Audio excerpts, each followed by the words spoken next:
What's the most chaotic good thing you've ever seen? Story one kid I went high school with was a two-time state champion wrestler. He was terrifying, built like a brick house by the time he was 14. By the time he was 18, he was a solid wall of muscle. He was also a vicious, highly aggressive, and a big-time bully. To other bullies, this kid would beat the ever-loving out of anyone who was someone that couldn't defend themselves. If you saw a bigger kid with a smaller kid, they were toast. Dude was the Superman of my school. If anyone was giving you went to him, he'd take care of it after school. Story two was at a market in Mozambique with a guide. Guide asks stall seller if he has any really fresh pangolin illegal as an endangered. Seller shows him a box with two live ones. Guide turns to me and yells run, punches the seller, grabs the box, and books it across the market toward where we had parked. He released the critters later that day. It was an interesting trip. Story 3. I knew someone who once played an extended prank on a friend where he filled up his gas tank. When the tank was low, he'd steal his keys, sneak out, go to the station, fill it up, bring the car back, and put the keys back. Took him months to figure out what was going on. Story 4. When I was still in my medical training in Westwood, I often saw a middle-aged gentleman putting coins into expired meters. The one time I saw a meter maid try to approach him, and he ran off giggling. A few months later, I saw him at a stop sign in a Maserati. Basically the definition of chaotic good. Edit fixed many small grammar issues. Thanks, grammar-inclined internet strangers. Story 5. I worked in a Starbucks as a student. One day, one of our regulars came in crying as she found out her boyfriend had been cheating on her. Our shift supervisor took out a full chocolate cake, dropped it on the counter from a height of about 2 centimeters, and said, "Oh no, I dropped it, can't sell it now." Handed her the cake, a fork, and a canister of whipped cream while I made her a free drink. He then proceeded to tell people that we were out of cake for the day. 10 years on, still remember the smile. She gave us update, never had upvotes and comments like this before. Thanks, guys. And yes, I agree. My manager back then rocked. Story 6. In my country, potholes are notorious for going unchecked. A Facebook group sprung up called Adopt a Pothole, and it started as just posting pics of potholes and tagging the government agency in charge. The government is responsible for damages to cars caused by potholes that they are aware of, so they tag them as proof. But they still weren't getting filled, and that's when it got wild. People started planting palm trees inside the potholes and posting those pictures. I can only assume it was effective because I saw a pic of one near my neighborhood. Went and saw it to confirm, and within a few days it had been filled. Edit felt the need to share some of the pics from the Facebook group. God, I love my country, and my people. Edit too, yes. Those are banana trees, sorry. In Spanish, they are considered classified as a palm tree.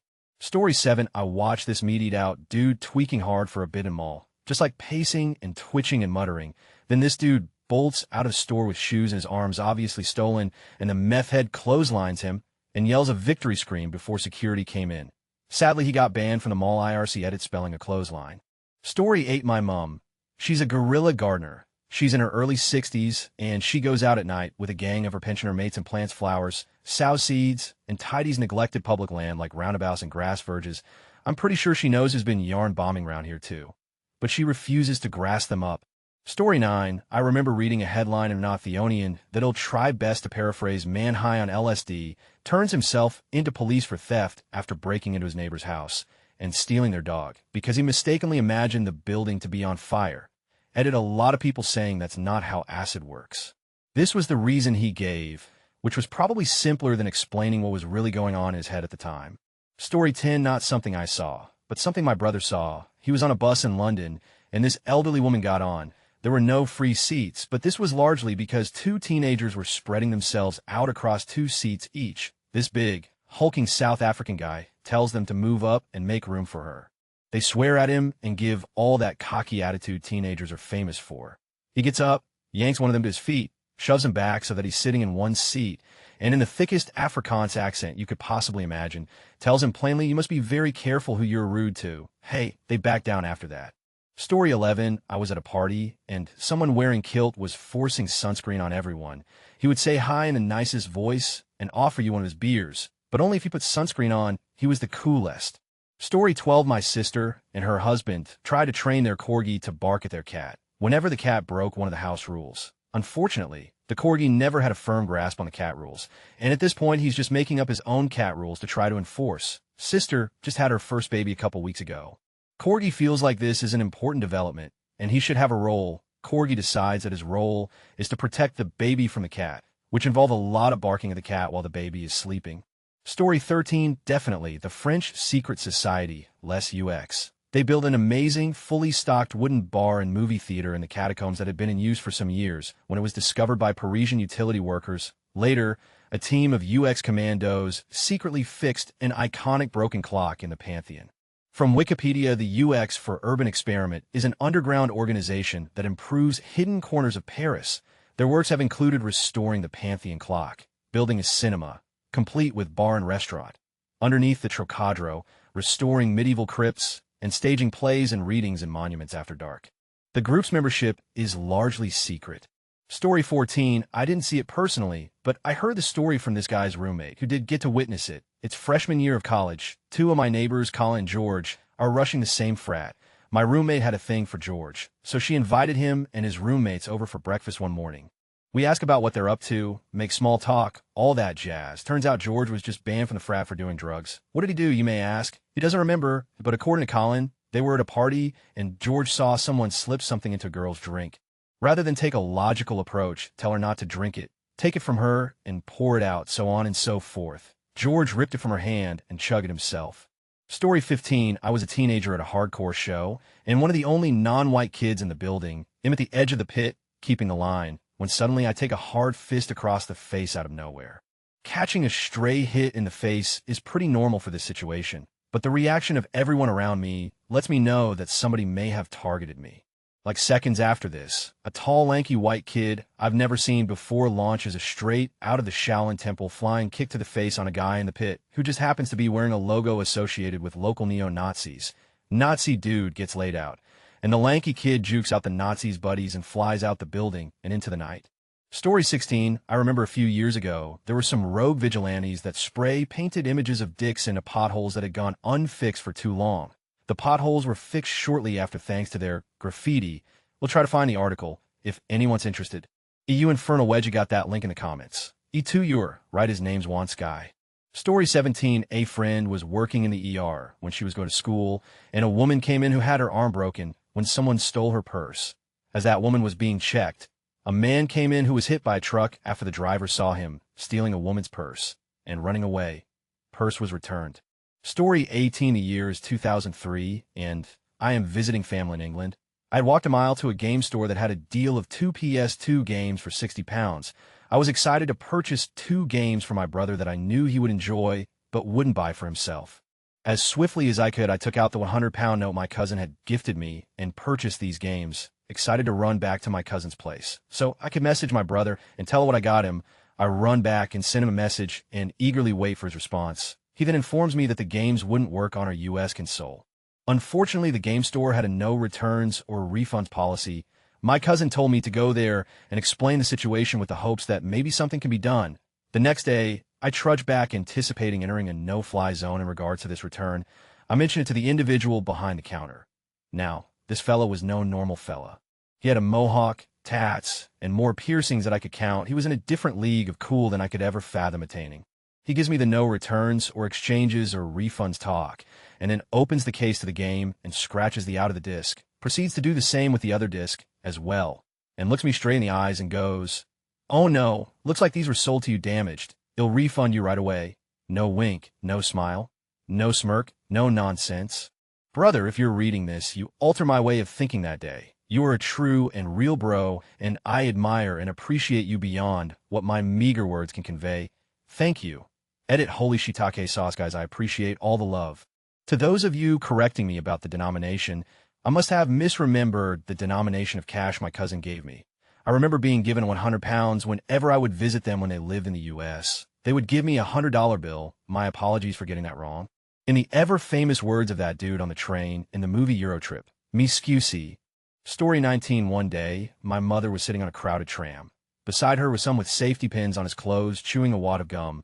Opposite was a woman with a little girl, maybe about 8 years old. The kid is swinging her legs like kids do and keeps kicking my ma'am in the shins. Ma'am politely asks her to stop.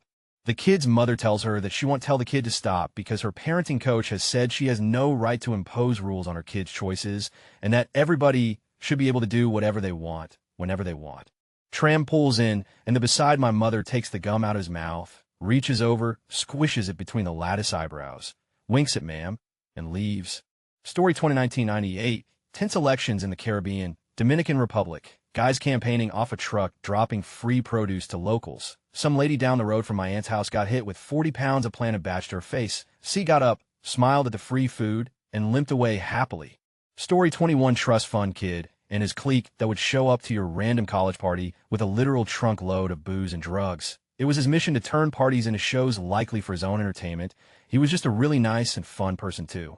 If it weren't for the fact head shrug off throwing down 1,000 on booze, you'd never guess he was anything but just a nice hard-working college-age kid. Story 22, when I was like 11, I was at the beach with family. I found this stuff called spray, exactly what it sounds like, and really wanted it. But my dad said no. My aunt decided to be funny to buy me it and torture her brother. So she bought it in secret. We met my dad and some other family to all ride this shuttle further down the boardwalk. I couldn't hold my excitement and blabbed immediately about my new purchase. My dad took it from me and scolded my aunt. I sat down defeated. A few minutes later, this drunk lady and her friends get on the bus, clearly out doing a night of bar hopping. The one lady is being really loud and cussing a lot. My dad asked her to tone it down and was berated with profanities. He sat quietly through it. Then as the lady went to get off the bus, I see him hit her with a squirt from the spray.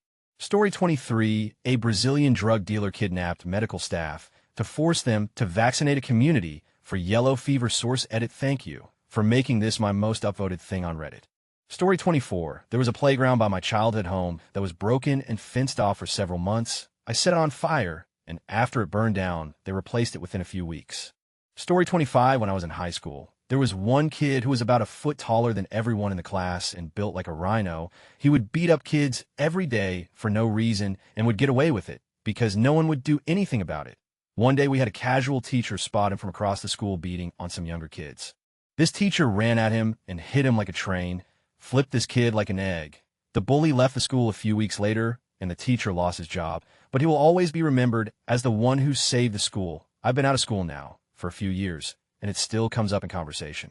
Story 26, I budget a set amount of my income because I like to get drunk and then go to the grocery store and buy other people's groceries. Single mom in line planning a movie night with her little girl and buying college kids buying bottom shelf ramen. Not today, retired vet picking up some burgers. Thank you, sir, mom. Allow me to give back. Other drunk guy in line, forget it. He's already doing fine. That's the chaos piece. It's not everyone. It's who I feel like paying for. Edit. Some people want to know when it gets awkward and of the method I delivered. Also, the movie night family is a specific story. As for why I do this, I grew up in very poor circumstances, and the generosity of others made my life immeasurably better. Also, I've already gotten the upvote, so I can also explain that Christian's gonna Christian. The best part is that you can do this kind of stuff too. There are people in your life right now, or in your tomorrows, that you can help. There's even a free option using only words. Edit. 2 shots fired in the comments. Story 27, my 2 cousins, 4 and 6 respectively, were picking on my sister due to the very deserved fact that she didn't have a certain Barbie doll. Forgot which kind that they did. Cousin walks over, about 9 years old, takes the doll, snaps it in half, walks away. Sister sitting there smiling away. My 2 cousins later apologized to my sister, but my older cousin still laughs about that, even 3 years later.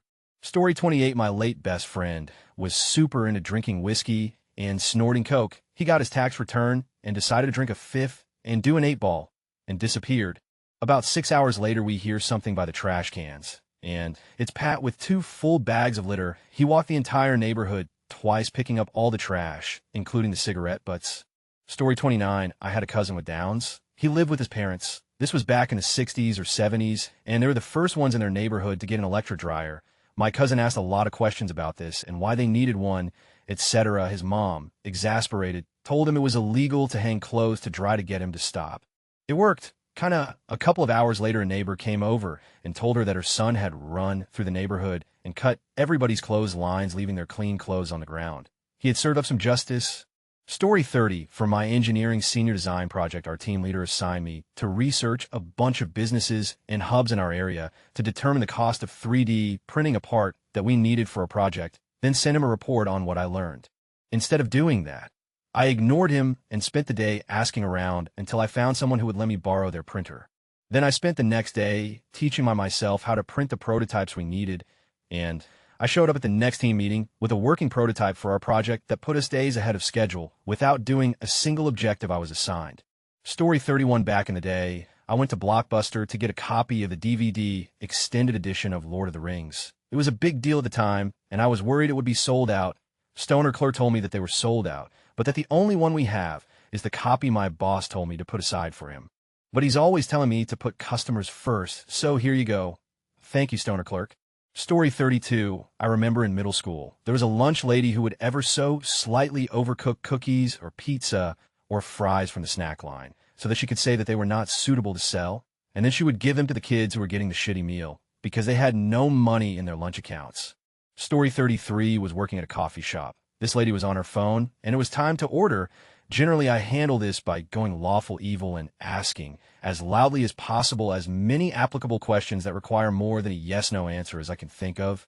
On this particular day, the tall man behind her just starts screaming, hang the phone up, and order, then berates her publicly for being rude. It was everything I had ever wanted to say. He scared the out of the rude lady, too. Story 34. A kid in our area died by suicide. Hung himself from a tree in a somewhat public area. The family asked for the council to remove the tree, but they refused unless a large amount of money was paid. Some guys I know of who weren't related to the family went out in the middle of the night and chopped the tree down by themselves. Consequences be damned. It was a really sad time and just warmed my heart. Story 35. We have a few technically illegal graffiti artists around town who all have different tags. They also seem to have different territories, as you only see one tag in any specific area. A lot of us love their work, and they all keep it G-rated, so the city property owners never minded. Then, overnight, an extremely racist drawing appeared on a black business owner's front windows, along with a tag from a guy well called Jay. It was quickly removed, but understandably many people became worried about the graffiti artists in general. Over the next few days, JS' entire territory was plastered with drawings from different tags. They covered every bit of his work with puppies, rainbows, cupcakes, anything considered cute. Each time he did a new one, it was covered up the next night. Eventually, he stopped trying, and his territory remains a sort of neutral zone. Story 36. There are a few stories of people in the 1800s breaking into banks just to steal all the paperwork on mortgages and whatnot and burn them. So everyone in the town doesn't have to pay the bank anymore. Great PR move from the point of view of the robbers. And just a nice move all around. Edit okay. Did not expect this attention. Nice move all around was an exaggeration. Obviously, if this actually happened, it would affect some people negatively. I heard this story as a kid, and it was definitely already a twist on the truth by the time it got to me, probably inspired by Ned Kelly or Pretty Boy Floyd. As I remember this particular story going, they wouldn't actually steal any money, just destroy the records of mortgages and other loans of good people they thought could use a break, which helped their popularity, thus making it less likely that someone would turn them in when they did, later, steal money. Story 37. A notorious grade school bully ripped my Game Boy Color with Pokemon Red out of my hands and said, "Gimme that," while I was headed to the back of the school bus. In defeat, I waddled to my seat and started to cry just thinking about how I was going to explain to my mom that my birthday gift had been stolen. But before I could let out an audible whimper, he marches back and tosses my Game Boy in my lap casually and says, "Here you go, crybaby, have a look, ha ha ha," while pocketing a Game Genie and walking away. Through hot tears, I looked at my screen and saw a brand new Pokédex entry Mew during the height of all the playground assassin truck rumors. I was confused and happy all at once, but just mostly glad he wasn't going to kick my. But if you're reading this, Big Devin, you weren't all that bad after all. Edit a word. Side note, that bully grew up to be a fire captain in my hometown. Absolute unit, that guy. Story 38. I was at the bar with a few buddies, one guy, and 3 girls in this bag. Frat. Guy kept hitting on the girls we were with. After about 20 minutes of him dropping by and trying to get them to leave with him, he comes by with 6 shots on a tray and seems very specific with which one goes to who. My buddy looks at him and says, "We are good. You can take this somewhere else," frat guy argues, and said, "Oh, come on, I already paid, and you all look like you could use a drink." My buddy smiles and says, "I could take all 6 shots at once," and says, "Thank you, man." Frat guy grabs my buddy's collar, and my buddy punches him square in the nose. Frat dude is bleeding on the floor, and we run out of the bar, head to the hospital, and get his stomach pumped. He did test positive for Rohypnol. I told him later after he was doing good, we could have just left, man. A few people have pointed out it's called Rohypnol, I think. I don't know about date rape drugs, and I also was not the one the hospital talked to. Something about not being the emergency contact or family. While I thought it was called Rufalin, just sounded right in my head, I guess. Many years ago on a hot summer day, I witnessed someone walk up to a car in a grocery store parking lot, wait for several minutes, then smash 2 windows with a rock or a brick. It was hard to see from my angle so that the dog inside didn't die of heat stroke. He then stormed inside of the store. I was just waiting for my mother to come back, And when she did, she told me all about how she heard some guy on the other end of the store yelling at full volume. Story 39, I was on the subway with a friend, and all the seats were taken. She was sitting, I was standing up. There was a pregnant lady and two old ladies coming in from the next step. No one was willing to give up their seat, and she couldn't decide who to offer the seat to. Without saying anything, she just gets up and walks away and let them duke it out for the seat. Maybe it's more chaotic neutral, lawful neutral. Story 40, my sister's valedictorian began roasting people, including himself at graduation, and called out a guy for cheating on his girlfriend with multiple other girls. Story 41 was in one. Did my 1-year mandatory service, had the weekend off, so me and some friends went to the club and got smashed. Nobody got any hits, no wonders. On our way back about 2 blocks from the club, one of us heard a whimpering from an alley. We checked out. There was this girl beaten to a pump.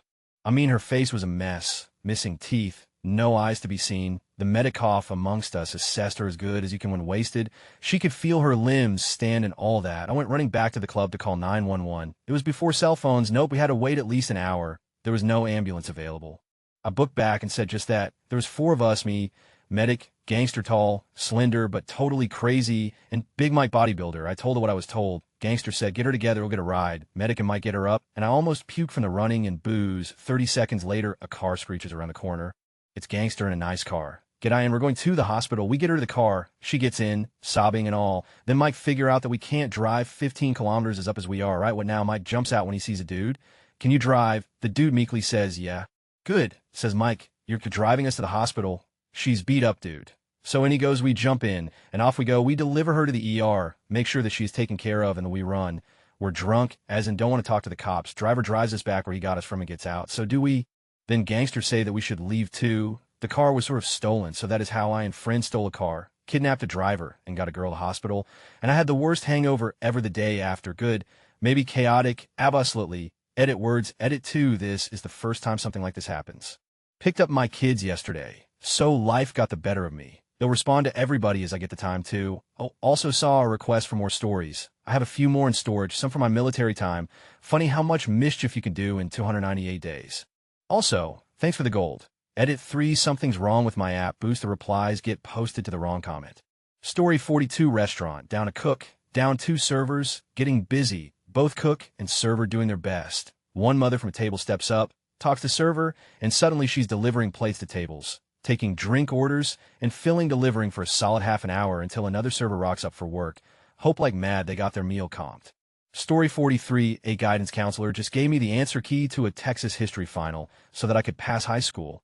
An algebra teacher did the same thing with an algebra final answer key.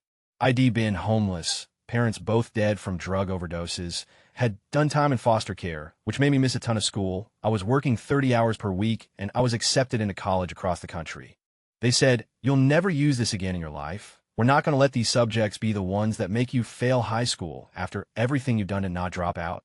So I passed those classes with a high C, I'm not greedy, and I went on to college, and have a pretty great life now, because they chose not to be petty tyrants and force a homeless kid with dyscalculia to repeat a school year just to learn algebra. Story 44, I once felt bad for a little old lady waiting at a crosswalk with me. She was moving so slowly and carefully with 2 canes. Not sure what the story behind having 2 canes is, but I really wanted to say something. Watching her take almost a minute to manage her canes and push the button to cross made me feel bad for her. Now, most sane people just say hello, mention the weather, something trivial. Me, I challenge her to a race across the street. I'm still not sure why I landed on that as my choice, but it came to mind, and, well, I just said it. After thoroughly crushing me in said race, I was carrying groceries and totally caught off guard. She literally jumped up and down laughing at me when she got to the other side. Looking back, I'm a little hurt at the deception and cannot believe her dedication to her slow, innocent old lady routine. 100 glad I did it, though. She was thrilled. Story 45, my little sister was with an abusive guy. She had an infant daughter with him. He beat the living out of her one day. Little sis and baby came home to stay with us that day after the guy was dangling the baby, my niece that I loved dearly, off the balcony, threatening to drop her. My mother tackled him and ran with the baby and my sister. Guy shows up at our house that night. My pops comes running full speed and beat the out of him. So satisfying because I was outside paranoid the guy would show up, but Dad was already ready. Go, Dad. Story 46, my city has a monthly anarchy fair at the park. They will give food to the homeless, do free bike repairs, and do free medical checkups there as well. Only heard about it on Reddit, but I thought it was neat. Story 47, I was at college and walking down the street. I saw what I thought was a friend about to get in a huge fight with another group. In white, and they were all black. I thought it was the black fraternity I was friends with getting into a fight between themselves. I ran over screaming not to fight, and saying things like, "You're all idiots, don't do this." Everyone stopped hitting and yelling at each other when I ran over. It turns out there were two different groups who were on campus for a big party in the event center. They were so confused about a white guy running over that they all got weirded out, stopped fighting, and just walked away from each other. I didn't know any of them, but I prevented a gang fight, and it's one of my proudest stupid moments. Story 48 was driving 130 km/h, the legal limit here, on a 2-lane highway. Just about to overtake a small van that was right behind a truck, when at the last second the driver in the van just sways into the left lane, forcing me to choose between swerving to the left a bit while braking hard or basically have a high-speed car crash straight away. So I regained control of my car, and out of frustration honk wants to let the guy know I was there, and he just nearly killed both of us, thinking he must have not seen me, because no sane human being would do that otherwise. Wrong. Instantly the guy decides to brake check me, while refusing to pass the truck, to keep us both there while he kept braking and braking again. He eventually even passed the truck and went to the right lane to lull me into thinking he had calmed down, only to slam his van back to the left as soon as ID nearly passed the truck and start the whole process again. At this point, I had kind of settled into my fate and accepted ID be stuck behind this truck until the lunatic in front of me would calm down and decide to move on. All of a sudden, a driver in a pretty fast Audi that had ended up behind me due to Mr. Brake check slowing down traffic had enough of this whole mess. He overtook the truck using the emergency lane, quickly overtook the van man, and decided to pull the mother of all brake checks on this guy, literally forcing him off the right side of the road by instantly cutting off any route the guy could take without hitting the Audi that was now in front of him. I took this opportunity to finally pass the truck and resume my journey, while in my rearview mirror, I saw a cloud of dust where the van had come to a stop somewhere beside the road, and scathed as far as I could see. A minute later, while I was sitting behind my wheel, somewhat baffled at the events I had just witnessed, the vigilante road justice warrior in his Audi pulled up to me on the left lane, gave me a quick nod, and quickly accelerated off into the distance. Story 49, some homeowners were sick of PPL illegally dumping trash on a corner of their street, graffitiing the area too. So as a kind of joke, they put up a Buddha in that corner in an effort to stop people from trashing the area, kind of hippie positive vibes, cure the area of the negativity, or whatever. Turned out the Vietnamese community appreciated the gesture so much they cleaned up the area, started making offerings, pilgrimages to the illegally dumped statue. PRI did a cover on it. Story 50 was out running in a park and saw some kid's dog running away from him straight towards me. It didn't look like they were playing, but that the kid was actually struggling to get his dog back. I roared and charged straight at the dog, who immediately ran back to its owner. Story 51, when I worked retail IT, there was a rule about dropping customer gear. Of course, it was heavily frowned upon, and to prevent being sued over future hardware issues, we were to replace with the closest option we had free of charge. Anyone could reasonably say, well, Brandeminer dropped my computer, so that's why it has this new problem. Way cheaper than court and arguing. Of course, this was for the company and not the employee, and having Butterfingers can mean losing your job. There were very few incidents where I needed to pull that card. Each time was on purpose, and for extreme situations I knew management wouldn't cover. Oh no. Mom's sick. Phone is busted, no warranty or upgrade. Whoops, Butterfingers here just slipped it off the counter, and now I have to replace it all for free. My bad. Kid learned the hard way that counterfeit devices are way cheaper than the real ones. Tough lesson for a 7-year-old. Let's lessen the blow with an MP3 player they don't want but works as intended. Story 52, there was a cliff over the water we used to jump off of in high school. It was a well-known swimming hole, and sometimes meth heads would hang out there. This one day about 30 of us were there, and this one guy about 65 years old, but looked like a worse version of Tom Hanks in Castaway, long nappy hair and beard, leather skin and skinny.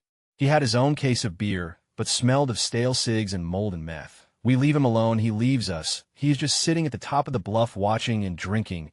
A group of us jump, and as we were walking up the trail to the top, there's a giant like 4-foot copperhead.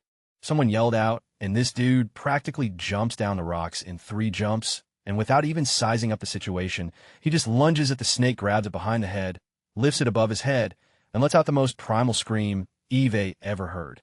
I can still perfectly see him holding that snake in his fist with its tails curling around his arm, while screaming in his stained jorts and matted hair. It was amazing. Edit, I guess I left out the ending. He unwrapped the snake from his arm and launched the snake out in the water on the opposite side for where we were swimming and went right back to sitting and drinking. Didn't say a word to us. We kept telling him how awesome it was, and he just kept nodding